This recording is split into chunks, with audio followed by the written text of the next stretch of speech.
নমস্কাৰ আপোনালোক সকলোকে আৰএমডি ইনফোলৈ স্বাগতম জনাই আজিৰ ভিডিঅ'টিত আমি আৰম্ভ কৰিবলৈ লৈছো এটা অত্যন্ত গুৰুত্বপূৰ্ণ বিষয় আপোনাৰ চুৰি হোৱা বা আপোনাৰ হেৰাই যোৱা মোবাইল কেনেকৈ সহজে আপুনি ঘূৰাই পাব বা এই ক্ষেত্ৰত আপোনাৰ কৰিবলগীয়া কি সেই সম্পৰ্কে আজিৰ এই ভিডিঅ'টিত আমি আলোচনা কৰাৰ প্ৰয়াস কৰিম এইখিনিতে মই অসম আৰক্ষী সঞ্চালক প্ৰধান মহোদয় চুৰি হোৱা মোবাইল সম্পৰ্কত সংবাদ মাধ্যমৰ আগত কি কৈছিল শুনাই ল'ব বিচাৰিছোঁ IR बोला এটা পোর্টাল আছে সেন্ট্রাল ইকুইপমেন্ট আইডেন্টিটি রেজিস্টার তার লগতে তার এপও আছে সো যদি কারবার মোবাইলটো হেরায় তো যেতিয়া তেওঁলোকে হেরায় না চুরি হয় যেতিয়া তেওঁলোকে আৰক্ষী থানাক জনায় তো আৰক্ষী থানাৰ জৰিয়তে নহলে ডাইৰেক্টলি তেওঁলোকে CIR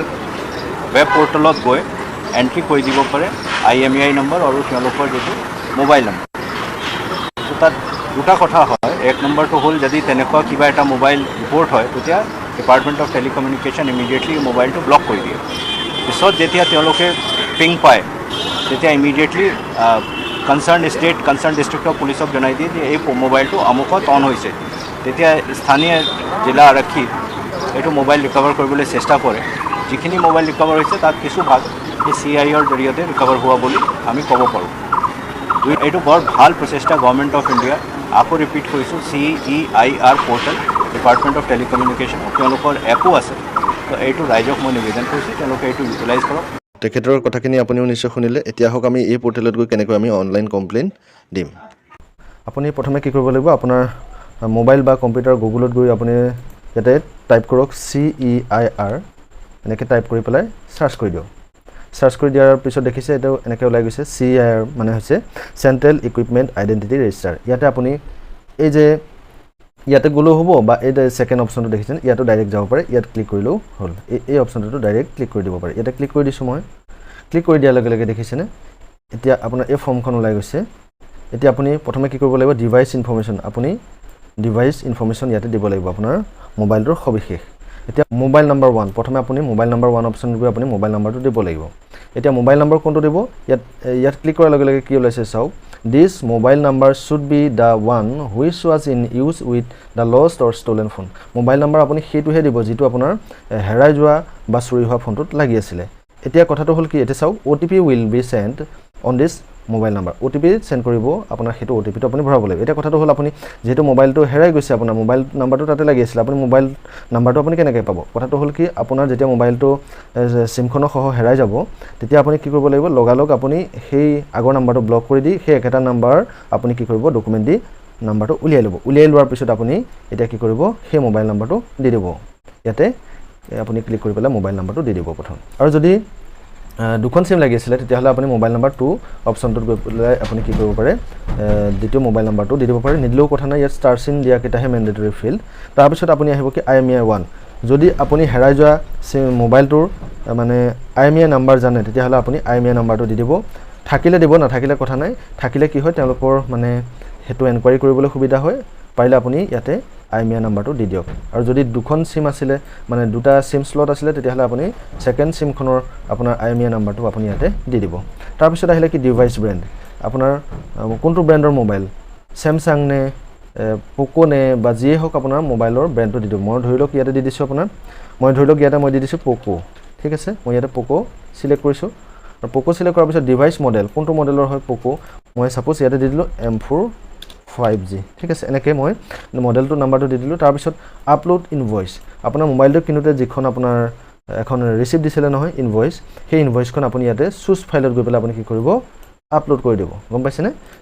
যদি না থাকে আপোনাৰ নিদিলেও কোনো কথা নাই যদি দিয়ে তেতিয়া হলে আপোনাৰ তেওঁলোকে এনকুৱাৰি কৰিবলৈ সুবিধা হয় তাৰ পিছত গৈছো পিছৰখিনি কথা লৈ তাৰ পিছত আহিলে চাওক লষ্ট ইনফৰমেশন দেখিছেনে ইয়াত লষ্ট ইনফৰমেশনৰ গৈ প্ৰথমে আপুনি কি কৰিব লষ্ট প্লেস কোনখন জাগাত মোবাইলটো হেৰাইছে আপুনি হেতু দিলে তাৰ পিছত লষ্ট ডেট কিমান তাৰিখত হেৰাইছে মোবাইলটো দিলে ইয়াতে আপুনি ক্লিক কৰি দিলে মান্থ তাৰ পিছত ডেটটো সিলেক্ট কৰিলে ইয়াৰটো সিলেক্ট কৰি পেলাই দিলে দিয়াৰ পিছতে আপুনি কি কৰিব তলতে দেখিছেনে এটো ক্লকটোত টিপি দিয়াৰ লগে লগে ক্লিক কৰি দিয়াৰ লগে লগে ওলাই যাব গতিকে টাইমটো আপুনি কেটা বজাত হেৰাইছিলে দি দিব পাৰে দি দিব আপুনি তাৰ পিছত আহিলে সিলেক্ট ষ্টেট ইউটি কোনখন ষ্টেটত হেৰাইছে আপুনি হেতু দি দিব তাৰ পিছত আহিলে সিলেক্ট ডিস্ট্ৰিক্টখনৰ নাম কোনখন ডিস্ট্ৰিক্টত হেৰাইছে সেইমতে আপুনি ইয়াতে ডিস্ট্ৰিক্টখন সিলেক্ট কৰি দিয়ক তাৰ পিছত আহিলে সিলেক্ট পুলিশ ষ্টেচন এতিয়া আপুনি মোবাইল ফোনটো হেৰুৱাৰ পিছত আপুনি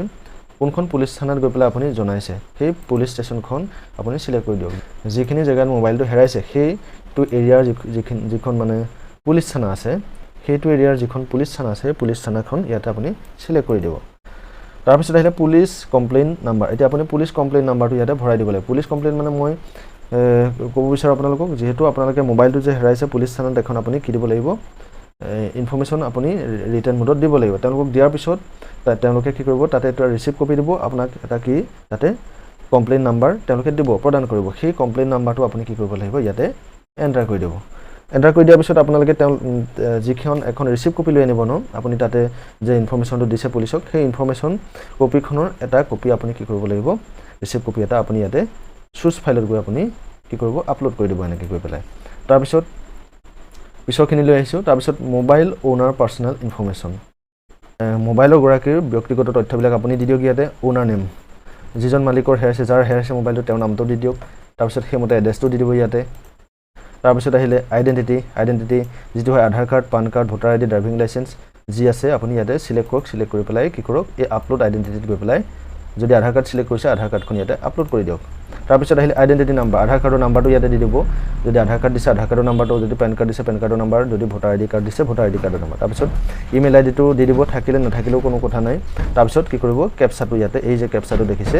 কেপচাটো ইয়াতে এই যে এইফালে ভৰাই দিব এই কেপচাটো ইয়াতে এইফালে ৰাইট চাইডে ভৰাই দিব কেপচাটো ভৰাই দিয়াৰ পিছত তাৰপিছত আপুনি কি কৰিব মোবাইল নাম্বাৰ ফৰ OTP এতিয়া আপোনাৰ ওপৰত যিটো মোবাইল নম্বৰ দিছিলে সেই মোবাইল নম্বৰটো ইয়াতে শ্ব' কৰিব আপুনি এতিয়া কি কৰিব